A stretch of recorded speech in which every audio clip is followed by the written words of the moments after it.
Tervist! On siis pühapäev ja nagu lubasin, teen ka täna väikese video teile ja mõtlesin, et kasutan seekord õppekaarte ja võtsin mõned sellised kaardid, mille märksõnad on väga sellised konkreetsed, just selle kaardi pildi või sellise konkreetse tähendusega kaardid ja kuidas siis neid tõlgendada suhteküsimustes. Et võtsin sellised natuke, kas just rasked kaardid, aga sellised keerulisemad, mis on nagu väga ühe seletusega, aga kuidas siis neid suhetealaselt tõlgendada. Ja võtsin siis ülempreestri, müntide 4, müntide 8 ja kuukaardi. Nii, esimesena müntide 8. Seletus on siis kannatlikkus, uus töökoht, oma äriga alustamine, äri ülesehitamine, reputatsioon, kaubandus, kvaliteet, meistriks olek, käsitöö, töökus, edu, pühendumine. Ja kuidas siis sellest aru saada suhte lugemises? Et on selline hästi töine, hästi äriga seotud, et kuidas siis aru saada, mida selline äri ja meisterlikkus, kannatlikkus, käsitöö, kaubandus, kuidas siis seda suhtealaselt lugeda. Siin on küll uus töökoht, et loomulikult ka töised suhted lähevad arvesse, et ise sa siis tead, et millisel suhtevaldkonnal sa seda küsimust esitad, et kui on, kuidas läheb tööl, kuidas on suhted tööl, kuidas on kolleegidega läbisaamine, siis siin on nagu selline üsna selge sõnum. Ole kannatlik, ole töökas, ole tubli, tee oma asja ja siis on ka need kolleegidega suhted head. Aga mida siis isiklikes suhetes, et kuidas siin seda kaardi tõlgendada? No pühendumine siin on ma ei tea, kas see näitab tagurpidi ka, viimane märksõna on pühendumine. See on kindlasti konkreetne sõnum suhtealal, suhtesse pühendumine, suhtes kannatlik olemine, töökus siis selles mõttes, et ei lase asjadel lihtsalt minna, vaid suhtega tegeldakse, suhtesse panustatakse ja selline suhtega töötamine, et kas siis tõesti teadlikult, võib-olla ka näiteks teraapia, abi otsimine, vastavalt siis olukorrale, et selline oleks selle kaardi tähendus suhtealaselt. Teine müntide kaart. Müntide 4, mis see siis konkreetselt eelarve kaart ja märksõnad on kokkuhoid, konerdamine, asjade kogumine, raha kinnihoidmine, omanditunne, finantsiline stabiilsus, kontroll, rahaline turvatunne ja varandus.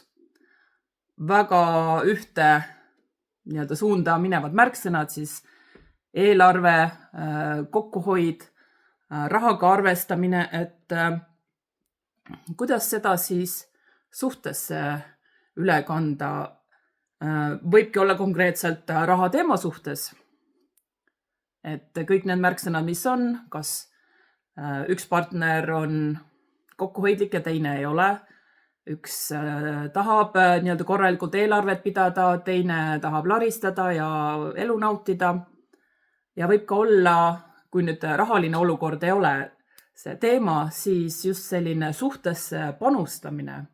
Et eelarve tähendab seda, et kulud ja tulud on vähemalt tasakaalus, ehk siis, et parem oleks, kui neid tulusid on rohkem, aga et vähemalt kulusid ei oleks vähem, mis siis suhtes tähendaks sellist, kas panustamine on võrdne, et kas üks ainult annab ja teine võtab, või üks annab, teine annab ka natuke, aga see balanss on paigast ära, just see eelarve tasakaal, et see on üks üks tähendus, millele siis selle kaardi puhul saab keskenduda, kui on siis suhtealane arutamine. Et nagu, kui võtad, et mida tähendab raha tasakaal, raha kokkuhoidmine või koonerdamine, siis sama kas tunnetega, kas tegevustega samamoodi hoitakse kokku, koonerdatakse ja keskendutakse ainult iseendale näiteks. Ja paar suurarkaani kaarti ka võtsin ülempreestri, mis on hästi selline traditsiooniline kaart, traditsioonid, usk, pühendumine, religioon, väärtused, traditsioonilised väärtused, teadmiste jagamine, õpetamine, haridus, sotsiaalsed rühmad, kooskõla, ühtsus. Et mida see siis suhtevaldkonnas, kuidas seda tõlgendada? Esimene tähendus ongi just see traditsioonid, hästi selline vanamoodsus, kas siis suhtes on seda, kas üks partner on selline, kas seda surutakse peale või vastupidi, tullakse sellisest keskkonnast, kus oli väga traditsiooniline, väga kinnine, väga vanamoodne ja nüüd on soov midagi muud teha, olla palju avatum. Õpetamine, väärtused, eks ole, et see on ka suhtes, et kas suhtes on mõlemal samad väärtused. Õpetamine siis ka suhtes õpitakse, et kas ja kuidas selline õpetaja roll suhtes on, et kas üks on väga teadlikult õpetaja rollis, teine on õpilane või on jällegi selline normaalne tasakaal ja saadakse aru, et mõlemal on õppida suhtes, et üksteiselt mõlemad saavad õppida, ei ole ainult, et kui üks on vanem ja targem ja kogenum, et ainult temalt saab õppida, et tegelikult saab ka sealt teiselt partnerilt midagi uut omandada, nii et selline mõttekoht ülempreestril, mis on hästi selline tõesti väga traditsiooniline, konkreetne kaart. Ja viimasena võtsin kuukaardi, mis on väga selline salapärane kaart.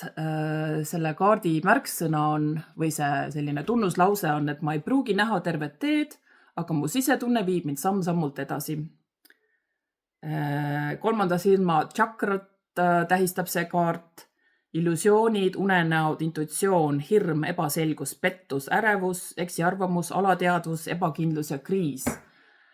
Et kui võtta suhte lugemisel või lahti mõtestamisel kindlasti sellised intuitsioonid, unenäod, sõnumid kuskilt mujalt, et mis ei ole nagu sellised loogilised plussid ja miinused, võib-olla meeldib sulle teha neid nimekirju, et plusse ja miinuseid kaaluda, siis see kaart annab märku, et suhtealal usaldada oma sisetunnet.